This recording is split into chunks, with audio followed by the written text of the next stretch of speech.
الحمدللہ رب العالمین والصلاة والسلام علی رسولہ الکریم۔ الحمدللہ آج ہم نے 23واں پارہ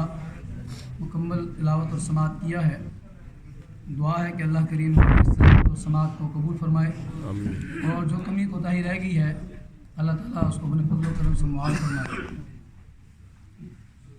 آج کے پارے کے اندر ہم نے سورہ یاسین، سورہ الصافات اور سورہ صاد مکمل، اور اس کے ساتھ ساتھ سورہ زمر کا کچھ حصہ ہم نے پڑھا ہے۔ تو سورہ یاسین کے اندر اللہ تبارک و تعالیٰ نے یہ بات ارشاد فرمائی ہے۔ پہلی بات ہے یاسین والقرآن الحکیم انک لمن المرسلین، یعنی اس سے معلوم یہ ہوتا ہے کہ اللہ تبارک و تعالیٰ نے نبی اکرم صلی اللہ علیہ وسلم کی رسالت اور قرآن کریم کی حقانیت کو ایک ساتھ ذکر کیا ہے۔ انک لمن المرسلین، رسالت کی گواہی اللہ تبارک و تعالیٰ خود فرما رہا ہے۔ اس کا مطلب یہ ہے کہ کوئی اور گواہی دے نہ دے دنیا کے اندر، لیکن رب کائنات خود گواہی دے رہا ہے کہ انک لمن المرسلین، اے نبی مہربان صلی اللہ علیہ وسلم، بے شک آپ اللہ کی طرف سے جو رسول بھیجے گئے ہیں ایک رسول ہیں۔ پھر اس کے بعد قریش کی مذمت کی گئی ہے کہ انہوں نے کس انداز میں اللہ کی آیات کو جھٹلایا، اللہ کے نبی کو جھٹلایا، اور اس کے ساتھ ساتھ انہوں نے جو بھی آیات بینات اللہ تعالیٰ کی طرف سے نازل کی گئیں اس کی تکذیب کی اور طرح طرح کے بہانے بنائے۔ پھر اس کے بعد حبیب نجار، ایک بستی والوں نے اپنے 3 نبیوں کو جھٹلایا۔ ان کی قوم کا ایک شخص جس کا نام حبیب نجار تھا، تو اس نے انہیں سمجھانے کی کوشش کی تو انہوں نے اس کو شہید کر دیا۔ نبی آئے، نبیوں کو انہوں نے ان تکذیب کی، تو جب اس نے آ کر یہ کہا کہ اے میری بستی کے لوگوں، تم کیوں نہیں ان کی بات مانتے کہ جو تم سے کسی اجر کے طلبگار نہیں ہیں، اتبعوا من لا يسألكم اجرا وهم مهتدون، ایسے لوگوں کی بات کرتا ہوں کہ جو تم سے کوئی اجر نہیں مانگتے اور وہ خود ہدایت پر ہے، تمہیں ہدایت کی طرف لے کر آئے ہیں۔ تو انہوں نے اس بندے کو شہید کر دیا۔ لیکن جب وہ بندہ جنت میں پہنچا، اللہ تعالیٰ فرماتا ہے کہ پھر اس کو جنت میں داخل کر دیا گیا۔ جب جنت میں پہنچا تو تب بھی اس نے کہا کہ کاش قال یا لیت قومی یعلمون، میری قوم کو پتہ چلے کہ میرے ساتھ اللہ تعالیٰ نے کتنا بہترین مجھے اعزاز بخشا ہے۔ اور پھر یہ فرمایا کہ کاش میری قوم کو معلوم ہو جائے کہ مجھے کیا کیا نعمتیں ملی ہیں۔ یا لیت قومی یعلمون بما غفر لی ربی وجعلنی من المکرمین۔ تو یہ رسولوں کی رسالت کے حوالے سے یہ بات کہی گئی ہے۔ اس کے بعد اللہ تعالیٰ کی قدرت کے دلائل دیے گئے ہیں کہ دیکھو مردہ زمین کہ جسے اللہ تعالیٰ بارش سے زندہ کر دیتا ہے، اس کے اندر سے کس طریقے سے نمو پیدا ہوتی ہے، اور اللہ تعالیٰ کی نشانیاں اس کے اندر سے نظر آتی ہیں۔ پھر کشتیوں اور جہاز کا تذکرہ، شمس و قمر کا نظام، اور سمندروں کے اندر جو کشتیاں چلتی ہیں ان کا تذکرہ کیا گیا ہے کہ دیکھو اللہ تعالیٰ کا یہ نظام ہے کہ جس نے یہ ساری نشانیاں تمہارے لیے پیدا کی ہیں۔ پھر اس کے بعد قیامت کا تذکرہ کیا گیا ہے کہ محشر کی جو ہولناکیاں ہیں، سور پھونکے جانے کا تذکرہ ہے۔ پھر جنتی اور جہنمی لوگوں کو الگ الگ کر دیا جائے گا۔ جنتی لوگوں کو کہا جائے گا کہ سلام قولا من رب الرحیم، تمہارے پر سلامتی ہو، یہ تمہارے رب رحیم کی طرف سے تمہارے اوپر مسلسل سلامتی ہے۔ اور مجرموں کو کہا جائے گا کہ وامتازوا اليوم ایھا المجرمون، اے مجرموں آج کے دن تم الگ الگ ہو جاؤ۔ اور پھر اللہ تعالیٰ نے کہا کہ الیوم نختم علی افواہہم، آج کے دن ہم منہ کے اوپر مہر لگا دیں گے، کوئی منہ سے نہیں بولے گا۔ وتکلمنا ایدیہم وتشہد ارجلہم، ان کے ہاتھ بولیں گے اور ان کے پاؤں گواہی دیں گے، یعنی یہ جو ہاتھ اور پاؤں جن سے گناہ کرتے تھے یہ گواہی دیں گے۔ تو یہ اللہ تعالیٰ فرما رہا ہے کہ قیامت کے دن یہ صورتحال وہ پیش آئے گی۔ اور پھر اللہ تعالیٰ فرمایا کہ وضرب لنا مثلا ونسی خلقہ، یہ اپنی خلقت کو بھول جاتے ہیں، بار بار کہتے ہیں کہ اللہ تعالیٰ دوبارہ زندہ کیسے کرے گا، ان کو پتہ نہیں ہے کہ یہ خود کیسے زندہ ہوئے تھے۔ قل یحییھا الذی انشأھا اول مرہ، ان سے کہہ دیجئے کہ اللہ وہی ہے زندگی بخشتا ہے ان لوگوں کو جس طرح اللہ تعالیٰ نے ان لوگوں کو پہلے پیدا کیا تھا۔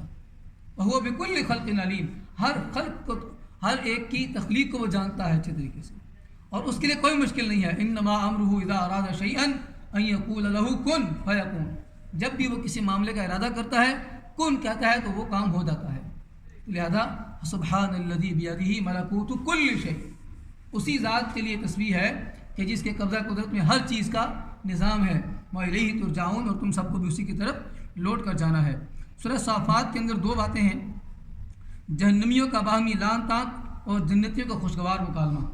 یہ تذکرہ کیا گیا ہے پہلے، اور اس کے بعد انبیاء کرام علیہ السلام کے قصے تذکرے کیے گئے ہیں۔ اس میں نوح علیہ السلام کا قصہ ہے، ابراہیم علیہ السلام کا قصہ کہ ان کی دعوت توحید، انہوں نے اپنے قبیلے کے لوگوں کو، اپنے والد کو بلایا اور ان سے کہا کہ ماذا تعبدون، کس کی عبادت کرتے ہو، آئفکن آلہۃ دون اللہ تریدون، اللہ کے علاوہ کوئی اور الہ بنا لی ہے تم نے، فما ظنکم برب العالمین، رب العالمین کے بارے میں تم کیا سمجھتے ہو۔ پھر جب وہ لوگ انہوں نے کہا کہ آؤ میلے پہ چلتے ہیں، انہوں نے کہا کہ بھئی میں نہیں جا سکتا، پھر ان کے بتوں کے پاس آئے، ان سب کو توڑ تاڑ دیا، دوسرے لوگوں نے ان کے خلاف سازش کی، ان کو آگ میں ڈالا، لیکن اللہ تعالیٰ نے ان کو آگ سے بچا لیا، اور پھر ان کو بڑھاپے کے اندر ایک بہترین بیٹا عطا فرمایا۔ وہ بیٹا جب بڑا ہونے لگا تو اللہ تعالیٰ نے ان کو خواب میں دکھایا، انہوں نے اپنے بیٹے سے بات کہی کہ یا بنی انی اری فی المنام انی اذبحک فانظر ماذا تری، اے میرے پیارے بیٹے، میں نے خواب میں دیکھا ہے کہ میں تجھے ذبح کر رہا ہوں، تو مجھے بتا تیری کیا رائے ہے۔ تو اس نے یہ نہیں کہا کہ بجانی تو خواب ہے، آپ کیا بات کرتے ہیں۔ اس نے کہا، بیٹے نے اسماعیل علیہ السلام نے کیا کہا، یا ابت فعل ما تؤمر، ابا جانی خواب نہیں ہے، نبی کا خواب وہی ہوتا ہے، تو لہذا اے ابا جان آپ کو یہ حکم دیا گیا ہے، آپ اس حکم کو پورا کر دیجیے۔ فلما اسلما، وہ دونوں تسلیم ہو گئے، وتلہ للجبین، اور پیشانی کو زمین پر رکھ دیا۔ اللہ تعالیٰ کہ قد صدقت الرؤیا، اے ابراہیم تو نے خواب کو سچا کر دکھایا، ان ھذا لہو البلاء المبین، یہ بہت بڑی آزمائش تھی، بہت بڑا امتحان تھا یہ، لیکن تو نے اس امتحان کے اندر کامیابی حاصل کی۔ پھر اس کے بعد حضرت موسیٰ علیہ السلام اور ہارون علیہ السلام کا تذکرہ ہے، الیاس علیہ السلام کا تذکرہ ہے کہ جنہیں شام میں ایک ایسی قوم کی طرف نبی بنا کر بھیجا گیا تھا کہ جو بعل نامی بت کی عبادت کیا کرتی تھی، تو انہوں نے اس قوم کو منع کیا۔ پھر لوط علیہ السلام کی قوم کا تذکرہ ہے کہ اللہ تعالیٰ نے ان کی اس غلط شہوت پرستی کی وجہ سے ان سب کو سنسار کر دیا۔ اور اس کے بعد یونس علیہ السلام کے مچھلی کے پیٹ میں ہونے کا تذکرہ کہ کس طریقے سے انہوں نے وہاں پر اللہ تعالیٰ کی تسبیح بیان کی، اور اللہ تعالیٰ کی تسبیح بیان کرنے کی وجہ سے اللہ تعالیٰ نے ان کو نجات دے دی مچھلی کے اس اندھیرے سے۔ سورہ صاد کے اندر دو باتیں ہیں، پہلی بات ہے توحید، تمام انسانوں اور موت و حیات کے پورے نظام کے لیے ایک ہی اللہ کافی ہے، اور دوسری بات فرمائی گئی کہ دیکھو رسالت کے حوالے سے نبی اکرم صلی اللہ علیہ وسلم کو تسلی دی گئی ہے اور قریش کی مذمت کی گئی ہے۔ تسلی کے طور پر حضرت داؤد علیہ السلام کے شکر کا قصہ اور ایوب علیہ السلام کے صبر کا قصہ بیان کیا گیا ہے کہ داؤد علیہ السلام نے کس طریقے سے صبر کیا، شکر کیا، اور ایوب علیہ السلام کے جن کے اوپر بڑی سخت آزمائش آئی، بہت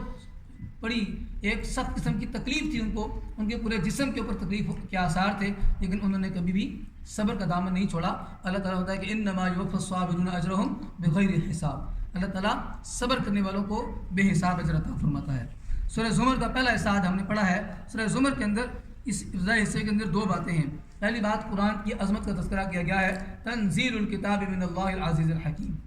یہ کتاب ہے جس کو اللہ تعالیٰ کی طرف سے نازل کیا گیا ہے، اور اس کے بعد توحید کے بارے میں دلائل دیے گئے ہیں کہ دیکھو اللہ تعالیٰ انسان کو ماں کے پیٹ کے اندر تاریکیوں میں